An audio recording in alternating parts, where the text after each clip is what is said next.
Muy buenos días a toda la gran familia, al norte, al sur, al este y al oeste. Estamos agradecidos de Dios porque nos permite un día más.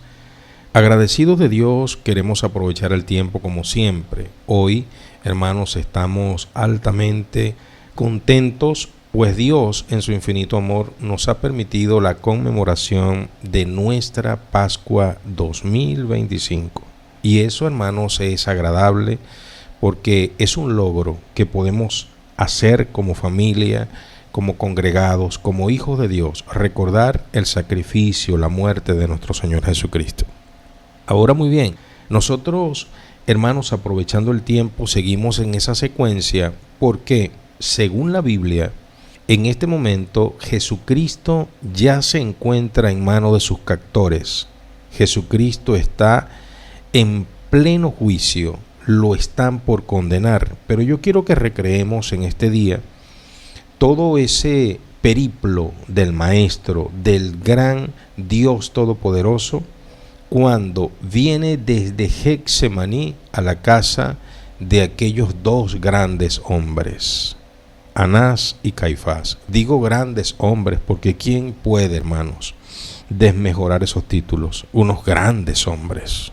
Ahora, vamos a tomarlo a través de las Sagradas Escrituras. Hoy vamos a aprender detalles de todas estas cosas que acontecieron, acontecimientos que están explayados en las Sagradas Escrituras, y nosotros, tomándonos el tiempo, vamos a ver bajo la lupa de Dios todos los pormenores. Ahora usted prepare allí sus Sagradas Escrituras, prepare su corazón, su alma, una libreta de notas, y vamos en el nombre poderoso de Jesús a tomar todos estos lindos y poderosos testimonios.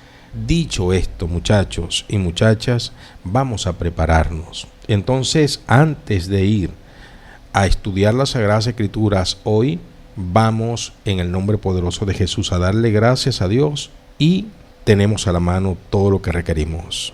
Escuchamos y seguimos. Partir una vez más con todos. Bienvenidos, le damos la bienvenida a toda la gran familia que se está añadiendo en este momento, en todas partes, hermanos, porque estamos saliendo en este momento a través de www.chofarsonando.com y por el circuito radial. Que Dios bendiga a toda la gran familia en los diferentes continentes, horarios. Que Dios les bendiga a todos y a todas en el poderoso nombre de Jesús.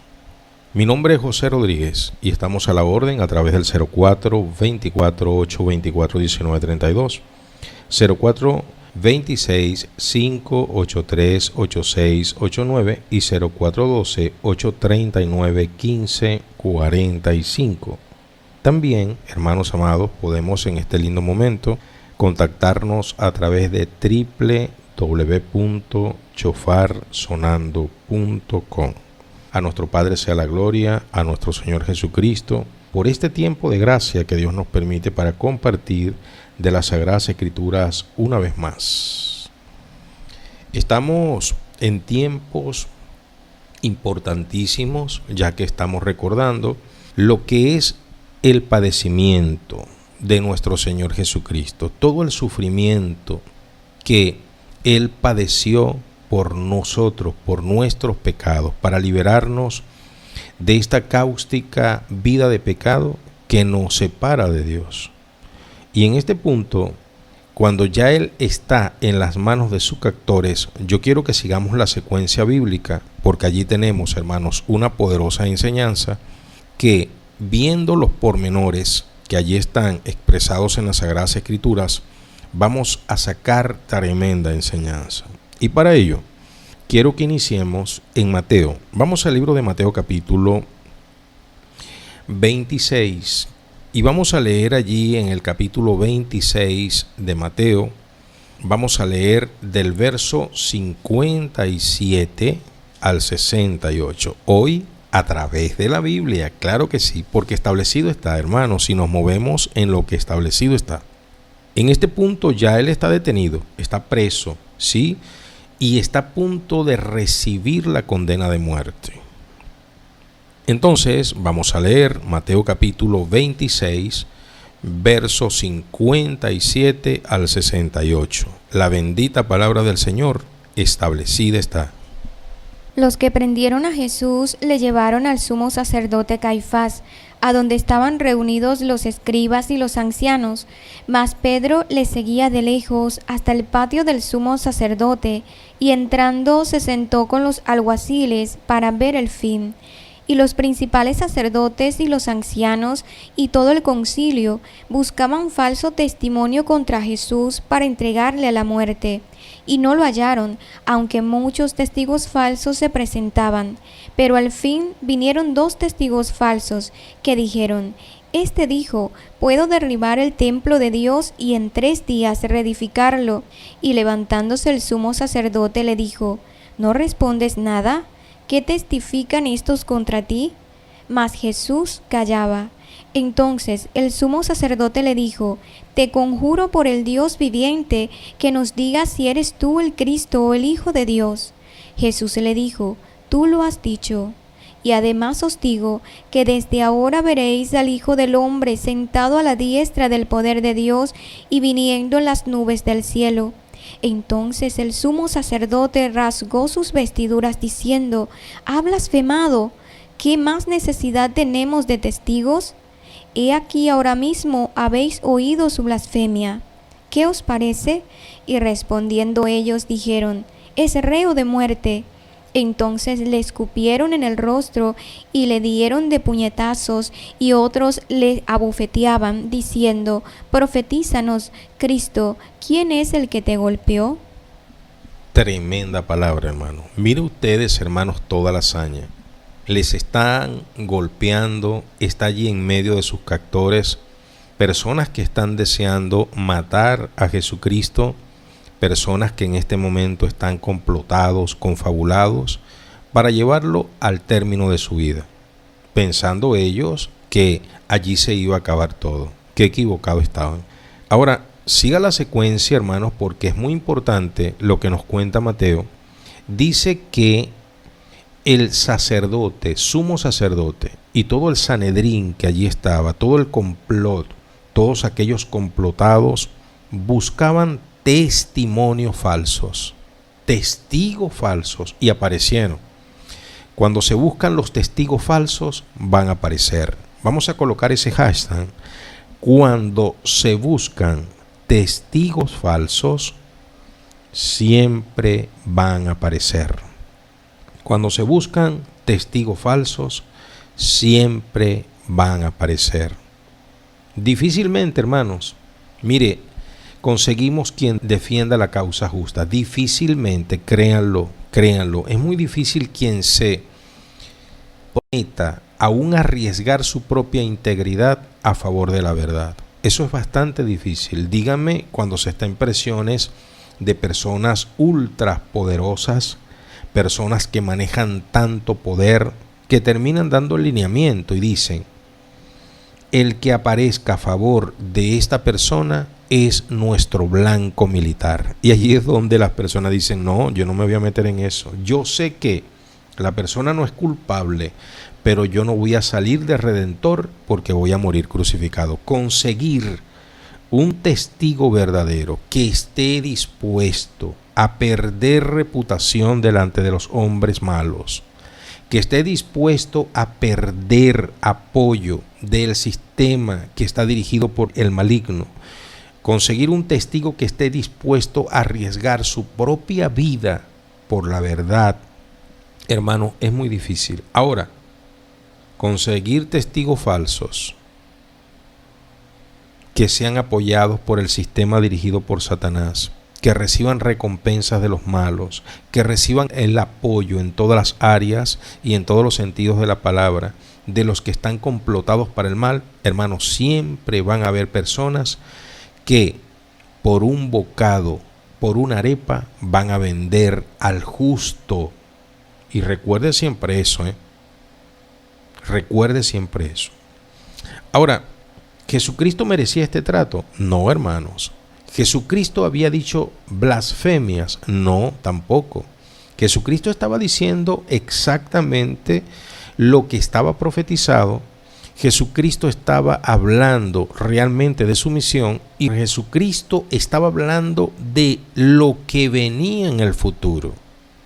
Ahora, eso para ellos, hermanos, era totalmente una blasfemia, porque recordemos que el evangelio a ellos no les resplandece, porque el enemigo, el Dios de este siglo, los ha cegado. Segunda de Corintios 4:4. No les puede resplandecer la verdad, no les puede resplandecer el evangelio, no les puede resplandecer la luz. Ellos están ciegos en medio de su religión, ellos están ciegos en medio de su colegio, ellos están ciegos en medio de su dogma. Personas que representan a Dios, personas que buscan a Dios, ciegas dentro de la congregación, producto del pecado que tienen dentro de sus corazones. Ciegos, no les resplandece. Y se le está hablando, bendita sea la gloria del Señor, de lo que es la revelación. No, pero es que no les resplandece. Y entonces, ¿cómo se puede hacer? No se pueden forzar las cosas. Pero es muy importante que en este punto nosotros pensemos realmente por lo que está atravesando Jesús. Él había orado intensamente, había derramado, hermano, un llanto, un dolor muy grande, sabiendo lo que venía. Los ángeles descienden, lo fortalecen. Él le dice a sus discípulos: está bien, descansen, porque ya es la hora. Ya viene el que ha de entregarme. Judas lo vende con un beso, lo entrega a las manos de las hordas, y allí viene el Señor junto con sus discípulos a la distancia. Pedro y Juan estaban a la distancia, camuflados para no ser descubiertos, porque pensaban que le depararía al futuro el mismo acto que estaba viviendo su maestro. Pero allí en la casa de estos grandes y honorables hombres, porque tienen, hermanos, el poder religioso, ¿quién puede decirles algo a esas personas tan honorables, con sus títulos teológicos, religiosos, su reconocimiento? Y se jactan a veces de decir: pero es que el Santísimo Padre estudió 10 años. El sacerdote del Altísimo estudió, y él estudió teología, y él está allí puesto por Dios y apoyado por la Santa Iglesia. ¿Quién puede decirle algo a ese teólogo que tiene tantos años en el Evangelio, que conoce tan grande revelación de la palabra, que ha ejercido el ministerio de enseñanza por tanto tiempo, ha predicado tantas veces, ha ganado tantas almas? ¿Quién puede decirle algo a ese honorable hombre? ¿Verdad? Y allí está Jesucristo, el Santo de Israel, el bendito Salvador, Jesús de Nazaret, tratado como un delincuente. Y cuando le dan la oportunidad de hablar, y habla, ellos, hermanos, esa voz de Jesucristo es altisonante. Se sienten ofendidos, saheridos, rasgan sus ropas, porque es Jesucristo el blasfemo. Y esas son las razones evidentes.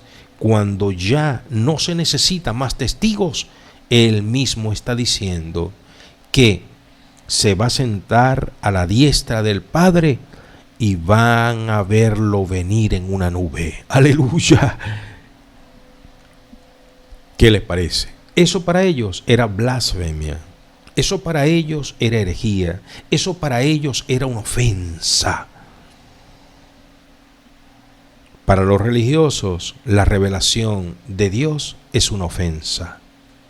Vamos a colocar un segundo hashtag. Para los religiosos,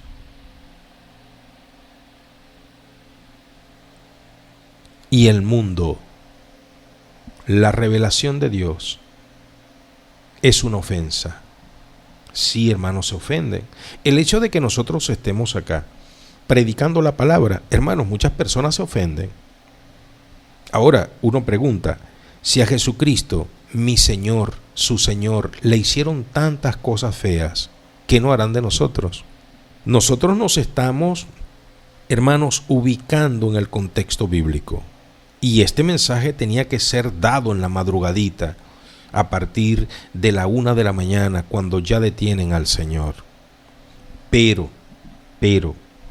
nosotros estamos en este momento recreando cómo está viviendo nuestro maestro este punto, y vamos a seguir a través de los evangelios viendo detalles, porque recuerden que ya ellos se habían complotado con anterioridad. Allí mismo en Mateo capítulo 26 versículo 3 y 4 muy bien puesto de acuerdo. Dice el verso 3 del capítulo 26 que estamos leyendo: entonces los principales sacerdotes, los escribas y los ancianos del pueblo se reunieron en el patio del sumo sacerdote llamado Caifás y tuvieron consejo para prender con engaño a Jesús y matarle.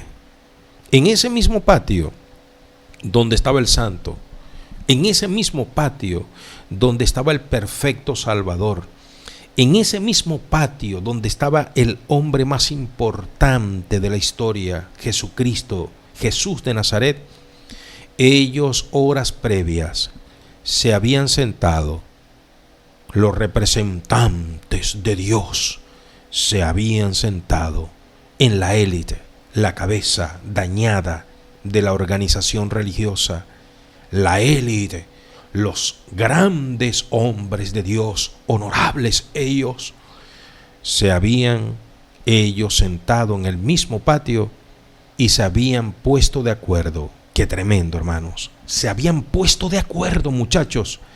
Qué difícil es ponerse de acuerdo para hacer el bien. Ellos se habían puesto de acuerdo para, con engaño, prenderle, y no nada más prenderle y darle un escarmiento. Ellos querían matarle. Se habían puesto de acuerdo para matar a Jesucristo horas antes de la Pascua cristiana. Hermanos, qué desazón esto, hermanos. Es que sin propósito, hermanos. Usted se imagina a un honorable hombre, a una honorable mujer de Dios, en una reunión de estas tan importantes, directivas tan importantes, tantos santos allí, reunidos ellos, complotándose para ir contra un santo. ¿Se imagina usted eso? Tanta honorabilidad, tanta importancia, tantos títulos, tanta trayectoria, tanta sabiduría, tanto llamado, tanto ministerio, tanta trayectoria y experiencia, preparándose para tomar la Pascua, pero ellos hablaban de muerte a Jesús de Nazaret, que nada les había hecho. No sé usted, pero conozco muchas realidades parecidas a esa.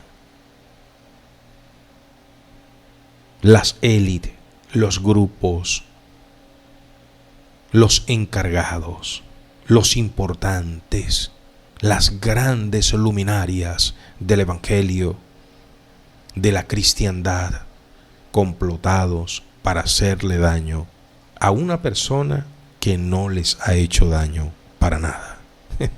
Qué tremendo todo esto, ¿verdad, hermanos, hermanas? Ahora, nosotros en este punto estamos estudiando las Sagradas Escrituras. Quiero, por favor, que veamos lo que es la visión de Marcos, porque Marcos tiene una visión. Ya hemos visto lo que Mateo, el discípulo Leví, aquel que fue llamado siendo contador público, ¿recuerdan? Recaudador de impuestos. Ahora vamos a escuchar a Marcos, este hombre que se ha informado que no estuvo entre los 12 escogidos, pero este Marcos estuvo con Jesús siempre a la distancia. Muchos dicen que es posible que haya sido uno de aquellos pequeños jovencitos que entregó los panes y los peces para que Jesús orara e hiciera el milagro. Ahora, nosotros vamos a tomar la visión de Marcos, que también muchos dicen, como lo hemos estudiado, que este es el primer evangelio. Es el más cortito de todos, pero ya hemos visto que no es así. Nosotros seguimos el orden de cómo los libros están establecidos. El primero es Mateo. Ahora vamos a tocar la visión de Marcos con relación a la captura de nuestro Señor Jesucristo. Para ello vamos a ubicarnos en el libro de Marcos capítulo 14. Marcos capítulo 14, versículo 53 al 65. Esta es la visión, lo que escribe Marcos. Cuando hablo de visión, es su experiencia, lo que él sabe, lo que él maneja, lo que él pudo enterarse. Marcos capítulo 14, versículos 53 al 65. La bendita palabra del Señor establecida está. Trajeron pues a Jesús al sumo sacerdote, y se reunieron todos los principales sacerdotes, y los ancianos y los escribas, y Pedro le siguió de lejos hasta dentro del patio del sumo sacerdote, y estaba sentado con los alguaciles, calentándose al fuego, y los principales sacerdotes y todo el concilio buscaban testimonio contra Jesús para entregarle a la muerte, pero no lo hallaban, porque muchos decían falso testimonio contra él, mas sus testimonios no concordaban. Entonces, levantándose unos, dieron falso testimonio contra él, diciendo: nosotros le hemos oído decir: yo derribaré este templo hecho a mano, y en 3 días edificaré otro hecho sin mano. Pero ni aun así concordaban en el testimonio. Entonces el sumo sacerdote, levantándose en medio, preguntó a Jesús, diciendo: ¿no respondes nada? ¿Qué testifican estos contra ti? Mas él callaba y no respondía. El sumo sacerdote le volvió a preguntar y le dijo: ¿eres tú el Cristo, el Hijo del Bendito? Y Jesús le dijo: soy, y veréis al Hijo del Hombre sentado a la diestra del poder de Dios y viniendo en las nubes del cielo. Entonces el sumo sacerdote, rasgando su vestidura, dijo: ¿qué más necesidad tenemos de testigos? ¿Habéis oído la blasfemia? ¿Qué os parece? Y todos ellos le condenaron, declarándole ser digno de muerte. Y algunos comenzaron a escupirle y a cubrirle el rostro y a darle de puñetazos y a decirle: profetiza. Y los alguaciles le daban de bofetadas. Bendita sea la gloria del Señor. Qué impresionante, ¿verdad, hermanos? Muy parecido el testimonio de Marcos con el de Mateo. Los detalles de Pedro siguiendo a la distancia, los detalles del interrogatorio de aquella vileza fueron, hermanos, todos confabulados, buscaban testimonio contra él, pero no concordaban. Y claro, como Jesucristo no se defendía y no había allí uno que le defendiera porque la profecía no lo decía, todos le caían encima. Pero esto, hermanos, en un tribunal normal hoy, un tribunal orgánico, establecido por el derecho vigente, esto no pasa una prueba. Es que Caifás, que era el acusador, Caifás, que era ese fiscal que acusaba, no hubiese tenido ningún tipo de argumento delante de un abogado con experiencia, porque al no concordar los testigos, ya empezaba a caerse toda aquella parafernalia de acusaciones. Todo era un teatro y ellos buscaban cualquier palabra de Jesús para entonces tomar el pie y darle la fuerza a su argumento para quitarle la vida, que al fin y al cabo era lo que ellos habían deseado siempre. Jesucristo dice: veréis al Hijo del Hombre sentado a la diestra de Dios y viniendo en las nubes. Eso a ellos los ofendía. Dijeron: ¿escucharon? Ya no necesitamos más argumentos. Vamos a matarle. Y tapaban los ojos del Señor los cobardes, le escupían, le daban de cocorronazos, le daban golpes en su cara, en su cabeza. esos delincuentes religiosos tapaban la cara para que Jesucristo no los viera. Eran unos cobardes, hermano. Y decían, profetiza, ¿quién te golpeó? Profetiza, tomando la profecía del Señor en balde. Ahora, ¿qué era lo que Jesucristo decía? ¿Que el templo iba a ser derribado? Sí, horas antes de este episodio, de estar donde Caifás siendo enjuiciado, Jesucristo lo había dicho, lo hemos estudiado. El último mensaje a la religión tradicional, y eso no lo soportaban ellos. ¿Por qué? Jesucristo los llamó ladrones. ¿Por qué? Jesucristo los llamó serpientes. ¿Por qué? Jesucristo los llamó sepulcros blanqueados, hipócritas, hijos del diablo. Reiterativamente, ese Jesús estuviera censurado por las redes sociales. Ese Jesús estuviera no apoyado por las redes sociales. Muy pocos likes. Jesús los hubiese, hermanos, dicho lo mismo hoy día.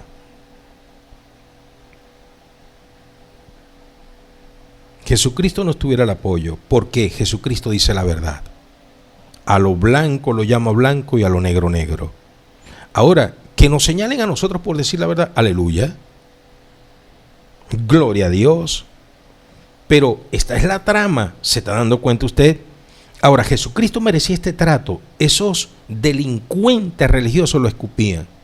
Los santos que estaban allí complotados. Mire, me dirijo a toda la horda de pastores, ministros y ministras, grandes hombres de Dios, que estos días de retiros, estos retiros de asueto, vacacionando, disque buscando a Dios, lo usan para hacer su consenso, la élite, el grupo, la cabeza, y llevar casos muy importantes para enjuiciar a hermanitos y hermanitas en las congregaciones. Y se sientan ellos y hacen una oración, los santos, y dicen, dirígenos a tomar la decisión, Señor. Y la decisión siempre es contra el más débil. Es dura, fuerte. Véanse en este espejo, hipócritas, serpientes, generación de víboras. ¿Quién les enseñó a escapar del infierno?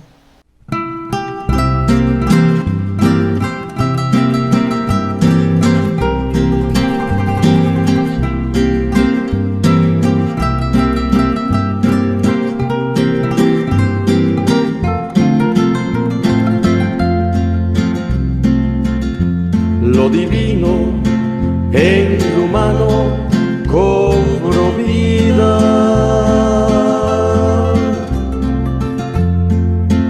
y el reino de los cielos se acercó.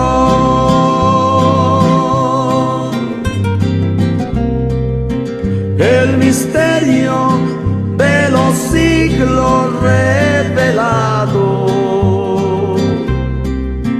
el Mesías prometido se encarnó.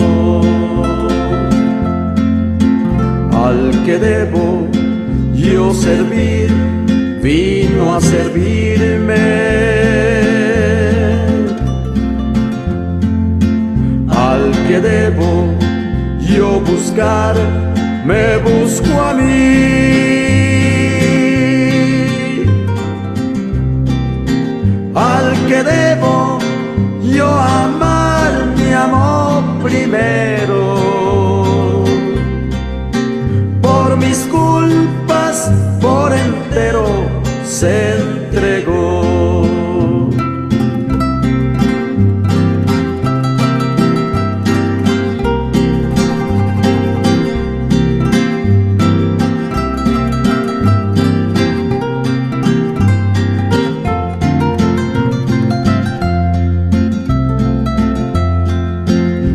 Martirio principio en el pesebre,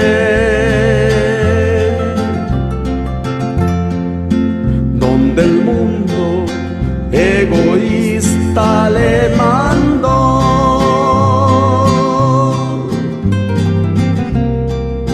pues no hubo un lugar de tal realeza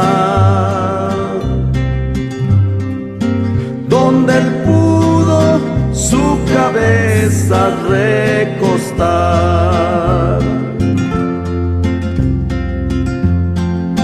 Al que debo yo servir, vino a servirme.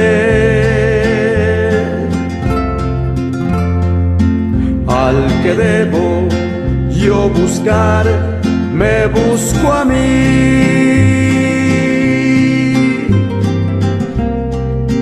Al que debo yo amar, me amó primero.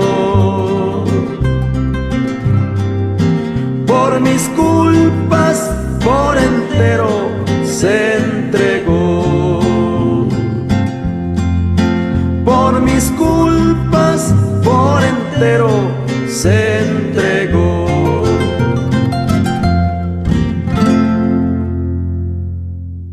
Gloria sea al Señor. Qué maravilloso, hermanos, que podemos compartir de la poderosa palabra del Señor y seguir aprendiendo. Estamos viendo detalles. Ahora, usted prepárese porque nosotros empezamos a entender exactamente todo lo que allí estaba aconteciendo. Juan, la visión de Juan aporta detalles. Y recordemos que Juan es aquel que escribe el último evangelio de Juan, muy avanzado de edad. Es decir, él no se apresuró a escribir sus experiencias. Y Juan tiene mucho que decirnos porque Juan, aparte de que estaba muy cerquita de Jesús las últimas horas, el discípulo amado, fue uno de los que siguió junto con Pedro al maestro. Y él estaba también en la casa de Caifás, el gran hombre Caifás. El gran hombre, hermanos. Sí, Caifás es un gran hombre. Los Caifases son grandes hombres. ¿Cómo no? Tienen una reputación, se visten muy lindos. Ellos pernoctan en las congregaciones muy etiquetados. Sí, hermanos, ¿cómo no? Tienen una reputación, un conocimiento y también, hermanos, un respaldo unilateral de sus congregados. Qué tremendo. Entonces, vamos a analizar la visión de Juan, el discípulo amado, con relación a estos pormenores. Ubiquémonos, por favor, en Juan capítulo 18, versículo 13 al 24, y en estos 9 versos nos vamos a enterar de pequeños detalles. Mire lo que dice el primer verso, el 13. Dice, y le llevaron primeramente a Anás. ¿Anás? ¿Y por qué Anás? Allí tome el detalle. Porque este era suegro de Caifás. ¿Qué? Anás y Caifás eran parientes. Sí, eran los nexos que los unían. Caifás era el anciano, padre de la mujer de Caifás. Y Caifás era el que le había sucedido en el sumo sacerdote. Es decir, que esto era un negocio familiar. Cualquier parecido con la realidad es mera coincidencia. Un negocio familiar. Repitan conmigo. Muchas veces el ministerio cristiano se ha convertido en un negocio familiar de lazos consanguíneos. ¡Ay, qué miedo! Sí, hermanos. Donde todo se lleva por los afectos, donde todo se lleva por las conveniencias familiares, donde todo se lleva por el complot familiar. Estos grandes hombres, Caifás y Anás, se habían puesto de acuerdo. Ellos se ponían de acuerdo. ¿Por qué? ¿Qué es lo que dice la Biblia, hermanos? Usted se va a enterar más adelantico. Siga la secuencia. Siga la secuencia porque esto es magistral. Lo que nosotros nos vamos a enterar, hermanos, es magistral. Dese en cuenta. En el inicio del ministerio, Jesucristo estaba a la mano de personas que le conocían desde niño. Y cuando Jesucristo inició sus presentaciones públicas, recuerdan allá cuando tenía aproximadamente 12 años que fue al templo, y él allá los confrontó, y él allá le dio cátedra allá a todos los rabinos. Recuerdan, en ese tiempo eran sacerdotes del templo Anás y su yerno Caifás. ¿Cómo lo sabemos? Vamos a las Sagradas Escrituras. Lucas capítulo 3, por favor. Lucas capítulo 3. Gloria sea a Dios. Versículo 2. Mire lo que dice.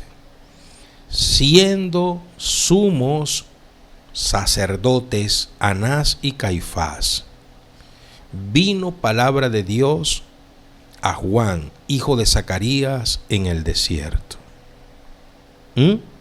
Recuerden, Jesucristo todavía no se ha presentado, pero estos eran sacerdotes juntos. ¿Por qué eran sacerdotes juntos? Porque este era el año de la cuando Caifás recibía de parte de Anás, su suegro, el poderío de la gran profesión de ser sumo sacerdote. Es que era un negocio familiar. Anás era el sacerdote cuando Jesucristo estuvo en el templo como niño, y él estaba picado de culebra.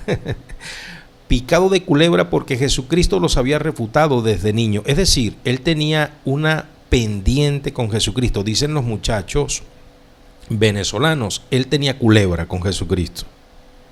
Y esa culebra, él quería matarla. Por eso es que estos canallas, antes de pasarlo a todo, fueron donde Anás primeramente, viejito, para que Anás viera la humillación del santo. ¿Qué les parece, hermanos? Es que, hermanos, todos complotados contra el santo, todos complotados contra Jesús, todos, muchachos, todos, absolutamente todos. Por eso lo pasan primero por donde Anás, porque era suegro de Caifás, que era sumo sacerdote aquel año.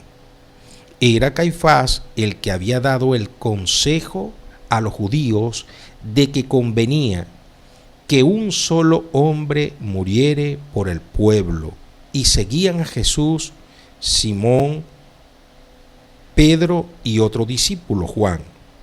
Y este discípulo era conocido del sumo sacerdote, y entró con Jesús al patio del sumo sacerdote. Pedro estaba afuera, a la puerta. Salió pues el discípulo que era conocido del sumo sacerdote, y habló a la portera, e hizo entrar a Pedro. Entonces la criada portera dijo a Pedro: ¿no eres tú también de los discípulos de este hombre? Dijo él: no lo soy.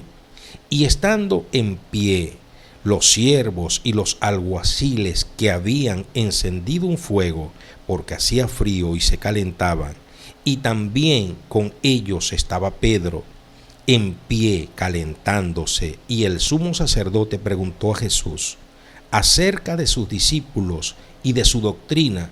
Jesús les respondió: yo públicamente he hablado al mundo, siempre he enseñado en la sinagoga y en el templo, donde se reúnen todos los judíos, y nada he hablado en oculto. ¿Por qué me preguntas a mí? Pregunta a los que han oído que les haya yo hablado. He aquí, ellos saben lo que yo he dicho. Cuando Jesús hubo dicho esto, uno de los alguaciles que estaba allí le dio una bofetada, diciendo: ¿así respondes al sumo sacerdote? Jesús respondió: si he hablado mal, testifica en qué está el mal. Y si he hablado bien, ¿por qué me golpeas? Anás entonces le envió atado a Caifás, el sumo sacerdote. Qué impresionante esto, ¿verdad, muchachos? Esto es la historia verdadera. Esto es la historia de la iglesia nuestra, hermanos. Ellos se habían complotado y ya él había tenido su revancha. Ya él había obtenido, bendita sea la gloria del Señor, lo que él quería, hermanos, avergonzar a Jesús públicamente, porque sentían envidia por Jesús. Querían matarle. Y aquí es lo importante, es lo vital. Miren, ustedes presten atención a estos detalles, porque nosotros estamos comprendiendo cabalmente qué fue lo que allí aconteció. Y cuando vemos estos antecedentes, sigue diciendo Juan, por favor, analicen esto, miren lo que había acontecido. En el 11 de Juan, versículo 45 al 53, miren lo que dice. Entonces muchos de los judíos que habían venido para acompañar a María vieron lo que hizo Jesús. Creyeron en él, pero algunos de ellos se fueron y los fariseos le dijeron lo que Jesús había hecho. Entonces los principales sacerdotes y los fariseos reunieron al concilio y dijeron: ¿qué haremos? Porque este hombre hace muchas señales. Si lo dejamos así, todos creerán en él, y vendrán los romanos y destruirán nuestro lugar santo y nuestra nación. Entonces Caifás, uno de ellos, sumo sacerdote, aquel año les dijo: vosotros no sabéis nada, ni penséis que nos conviene que un hombre muera por el pueblo y que no toda una nación perezca. Esto no lo dijo por sí mismo, sino que como era el sumo sacerdote aquel año, profetizó que Jesús había de morir. Hermanos, miren, esto uno lo entiende cabalmente, muchachos. Él profetizó que Jesús había de morir. Había de morir. Jesús había de morir. Él lo profetizó. Él dijo: es mejor que Jesús muera uno por todos. ¿Qué tal? La profecía cumplida. Es la profecía, hermanos, la que se cumple. ¿Se da cuenta? Ahora, nosotros estamos estudiando las Sagradas Escrituras. Y en estas Sagradas Escrituras yo quiero que usted se oriente a lo que es la verdad, a lo que es, hermanos, lo que establecido está. Por favor, preste atención, porque ya nosotros nos estamos dando cuenta de qué realmente es lo que está aconteciendo aquí. Es el complot de muerte. Y Caifás, el gran hombre de Dios, está diciendo: es mejor que muera uno que todo el pueblo. Pero eso no lo decía por sí mismo. Él estaba buscando un razonamiento. Miren, créanlo, en algún momento alguien dijo eso con relación a mi persona. Pero bueno, si tiene que morir uno, que muera él. Si tiene que morir uno, que muera él. Ahora, nosotros, hermanos, estamos entendiendo cabalmente todo esto. Lo estamos entendiendo de una manera magistral, porque el que lo está contando es el discípulo que conocía al sumo sacerdote. Es el que ha hecho la vuelta para que Pedro pueda entrar.